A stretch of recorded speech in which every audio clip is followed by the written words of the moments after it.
Miss Shifflett here. I'm the librarian at Springfield Park Elementary. I'm here with my 5th grade class, Miss Bay's students, and today we are going to be talking a little bit about perception, perception in stories and our outside perception.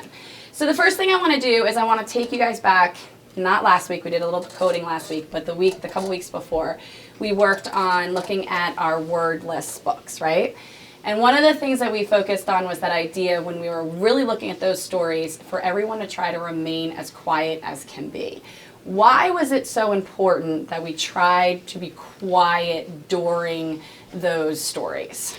Because the music really helps to show the expressions and kind of the stuff that's going to go on. I love that. It's because there was music played to this word list book, so we wanted to make sure that we really got that feeling of how the music was. What else? Because people need to think about what's going on and like how they want the story to be in their perspective. Oh, I love that. You even used my key word there. So she said that people needed to be able to see what was going on from their point of view, from their perspective. Perfect. Urban. And also, like, people needed to look at the screen and stuff and be able to pay attention, because you even said every time you played the video for the book, you noticed something different, so they could notice as many things as possible and not be distracted by talking and everything. That's why you need to be quiet. Yep. Like the music in the book helped you concentrate of what was happening in the book. Okay. The music gave you different sounds of actions that they're doing in the book. Okay. And sometimes that music plays off onto how we feel about a story, right? Or what might be those characters might be doing in the story. One more.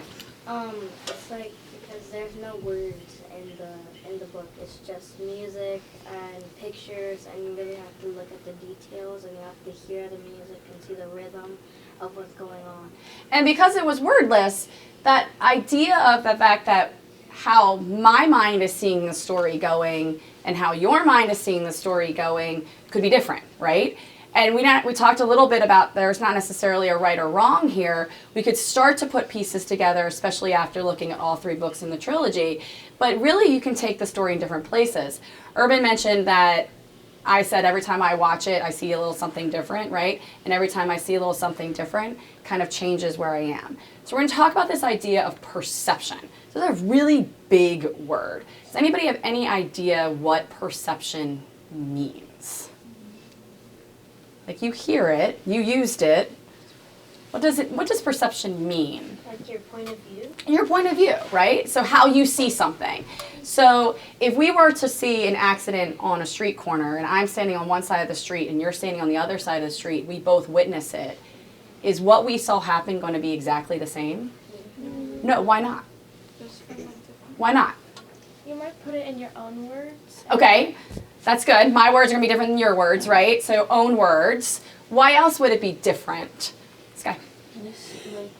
You both are on different sides of the road, so you both see different perspectives. So you don't see the exact same thing, right? I'm looking this direction, somebody's looking this direction, what we see isn't quite the same. So lots of times, we're going to kind of pull this full circle to our story today. So lots of times when we think of, especially this time of year, right? It's the holiday season. We get different perceptions of what things should be and what they are. And sometimes what we think is happening isn't exactly what really is happening. Our perception of something is different. So today we are going to share a story today called Harold Loves His Woolly Hat. And our main character here, Harold, he has one perception of what is happening. And his perception might not really be what truly is happening. So let's see what happens to Harold.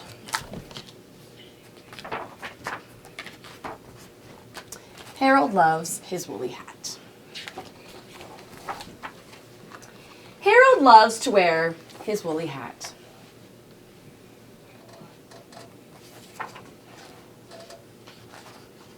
Even in the summertime. He wears it when he goes to school. He wears it when he goes to sleep. Harold even wears his woolly hat when he likes to take his monthly bath.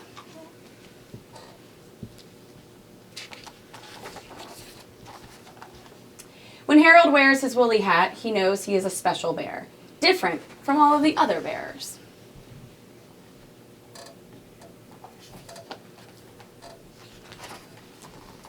Then one day, a crow swoops down and steals Harold's woolly hat. Now I just look like all the other bears, thinks Harold. How will anyone know that I am a very special bear?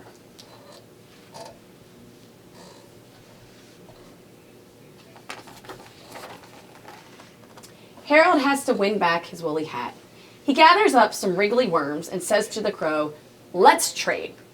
The crow swoops down, takes the worms, and flies them to the nest.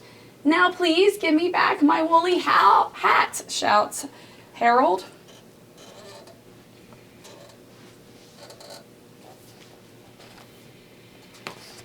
But the crow only replies, "Caw-caw, caw-caw." So as a good reader right now, I'm thinking to myself, is he going to get that hat back? Why is Crow not giving the hat back? So Harold tries to make another trade. "Here are some tasty blueberries for you." The crow swoops down, takes the berries, and flies them to his nest. Do you think we're getting the hat back? No. "Now please give me back my woolly hat." Again, the crow just replies, "Caw-caw, caw-caw."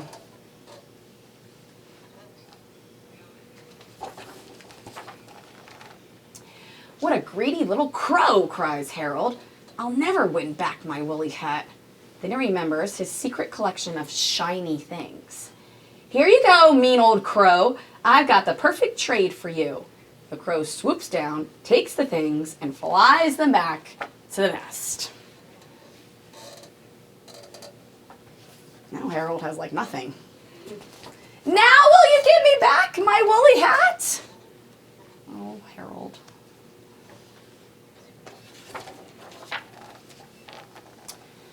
Once more, the crow only replied, "Caw-caw, caw-caw."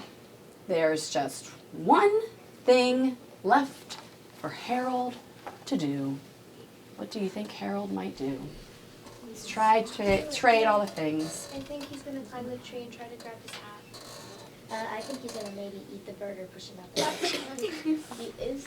Okay, so He is a bear. he is a bear. Fair enough. Or He hides behind a rock and waits until the crow flies away. Then he sneaks over to the tree, climbs up, up, up, up, up to the tippy, tippy top, and sees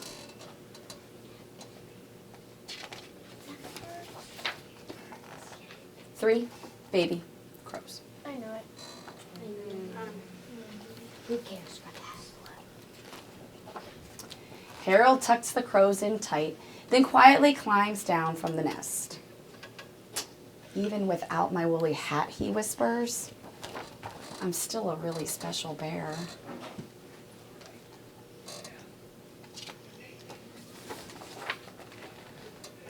A helpful bear named Harold.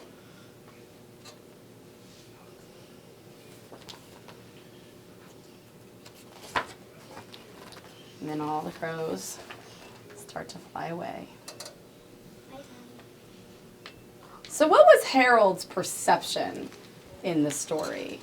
At the beginning, what was his perception? Like, he thought he was only special with his woolly hat, and like, if he didn't have it, he's like, not special at all. Okay, so he knows that there's a connection to that hat, right? So what was his perspective with the crows? That they're kind of rude, and because he didn't really know what was going on. He just thought they were rude and they were just gonna steal. Yeah, I mean, I totally thought that they have stolen my stuff. This is ridiculous. And then he kind of realizes that maybe there's something else out there that needed it a little bit more than he did.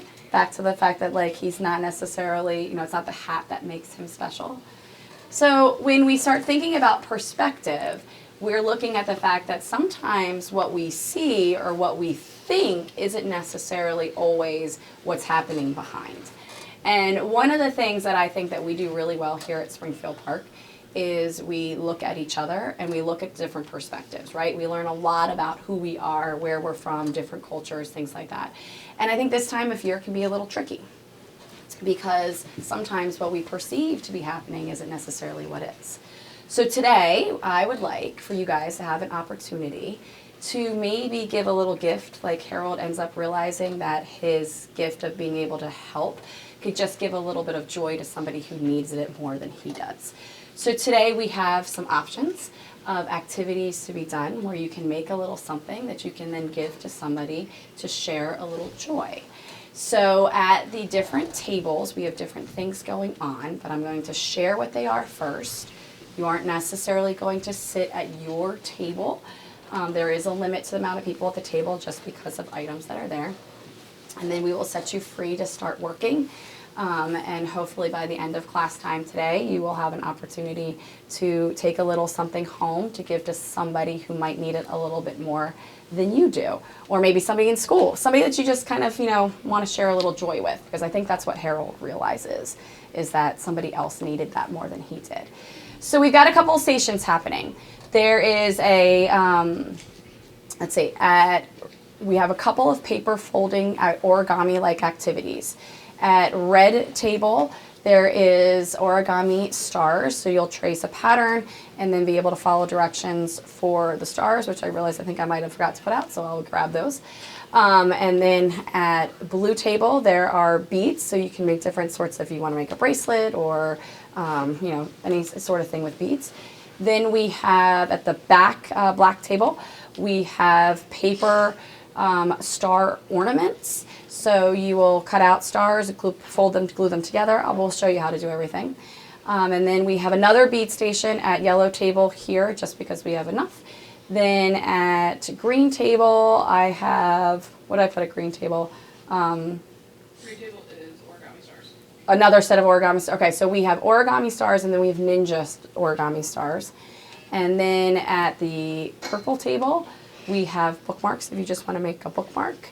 And then at the very, very back table, which is a table we don't necessarily normally use, I have some cinnamon dough if you want to be able to make an ornament. It's not a lot because Miss Shifflett learned a lesson over the weekend that is not as easy to make as you thought it was, that it appeared to be. So those are our stations. You guys are 5th graders, so we are going to make some very mature decisions as to where we're going to go. Once you head to a station, you will stay there. You will still get some book checkout time today, so that will still happen as we get started on our activities. Questions? Will we be able to do all You won't be able to do all of them, but it won't be the last time we do it. We'll bring everything back. We'll do some different things throughout the year. Can we do 2 stations? We'll you know what? We'll see what time we have. I'll go with that. Does it get to choose what station? You do. Yep. If we don't want to check out books, can we move? That is totally your choice. Can we move to another station if there's a free spot? Perhaps. We'll see what time. We'll see how much time. Okay. Let's do this. If you are wearing the color red, will you stand up and walk to the station of your choice? So that's why there's a pink and a blue. So you're going to do the same thing to both the pink and the blue, but you'll have 2, and you'll end up crossing them over a little bit. Big enough to get off. And here you go, guys. You are not limited to making this. It's just an idea. I made a little, you can, open them up. Have an amount we have to use? No, use whatever you want. Be as creative as you want to be. It can be a bracelet, it can be an ornament, it could be a cool bookmark. You could figure out how to do something where it loops over and down. You guys, let me get you guys some Did you get it yet, Joe? yeah. I cleaned up everything after that last I'm trying. It's kind of... There's a step I'm not understanding. I wonder if you have to do this. How you after do it? our last faculty meeting. Check the instructions. I've made one of these before, but it took me forever. And I will grab you guys some markers and things as well. I think I got it. No light. See, I need to put it even. Oh, they're only yellow stars. Christmas trees.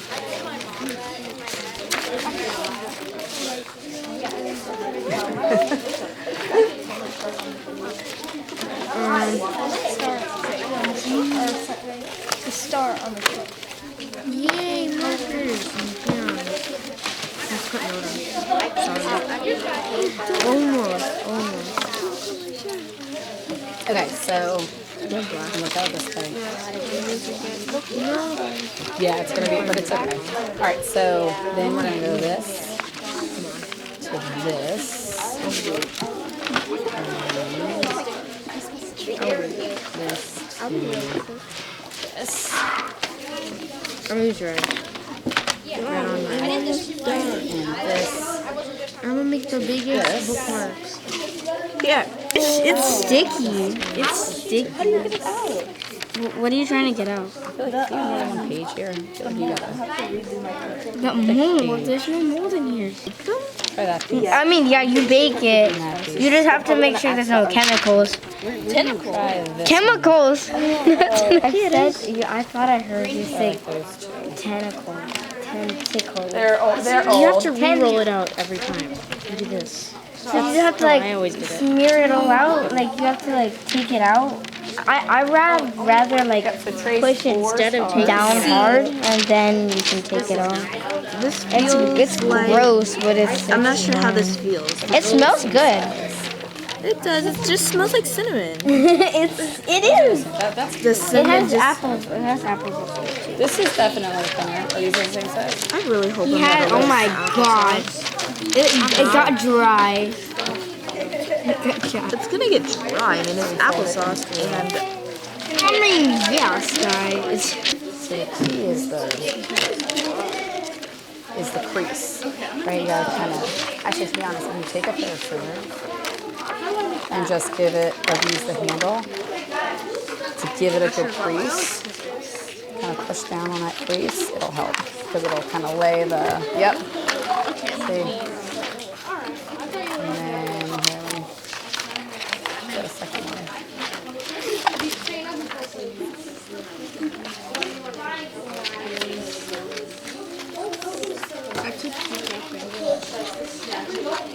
Oh no, it's work. All right, guys. So good creases. All right. Thanks, everybody. Hope you enjoyed our lesson for today, and we'll see you soon.